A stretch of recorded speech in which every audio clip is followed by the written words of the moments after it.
इसी को अमन जी, इसी को तो माया कहते हैं। ब्रह्म और माया विष्णु ने क्यों कहा कि ऊपर से तो आप अगर धर्म अनुष्ठान कर्म करते रहेंगे तो आपकी यात्रा होती रहेगी, परंतु है तो अंदर से वो असुर ही, उसकी यात्रा तो उसने माया पकड़ा दिया। माया, आदिशंकर यही तो कहते हैं जगन मिथ्या, ब्रह्म सत्यम जगन मिथ्या, वो माया पकड़ा दिया। तो भगवान विष्णु के तो मायापति उनको कहा गया है। उनके विरोधाभास अगर आप देखोगे तो फिर आप मतलब समस्या ही पड़े हो जाएगा। भगवान विष्णु के विरोधाभास को अगर हम वो करने लगे तो उनको मायापति कहा गया। अगर देखो कि वो आप कहोगे कि अगर सबके पास समानता का व्यवहार होना चाहिए, तो वो जब वो अमृत बांट रहे थे तो असुरों को दे देते तो क्या होता। समानता का यही थ्योरी चलता है कम्युनिज्म का और इन सब का। फिर यही चलता है, अगर असुर सुधर ही जाते, यज्ञ कर रहे थे, तो क्या हो जाता, विष्णु जी को क्या प्रॉब्लम थी।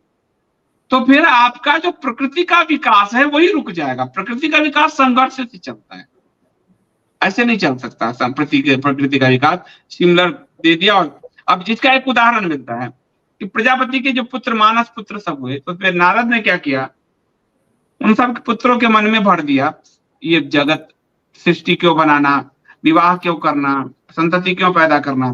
तो सब वो हो गया ब्रह्मचारी, तो सृष्टि का विकास रुक गया।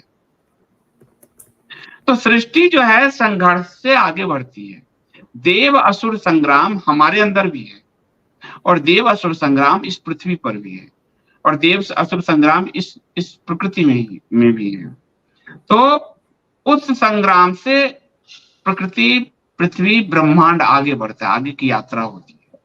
वरना समानता की थ्योरी हमारे 5 उंगली ही समान नहीं, ये पूरा माया है।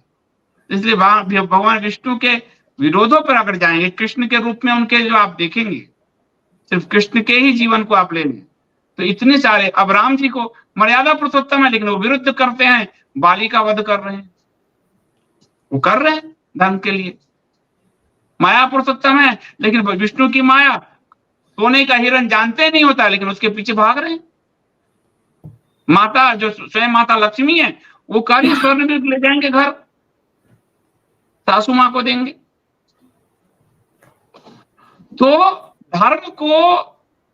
धर्म बड़ा सूक्ष्म है। उस सूक्ष्म को पकड़ने के लिए अध्ययन के साथ साथ, मनन चिंतन के साथ साथ साधना की बड़ी आवश्यकता होती है, तब वो सूक्ष्म जो है धारा पकड़ में आती है, वरना गड़बड़ हो जाती है। तो 2 ही चीज रखिए कि ब्रह्म सत्य जगन मिथ्या, इससे कॉन्सेप्ट समझ में आ जाएगा। शंकर ने यही किया।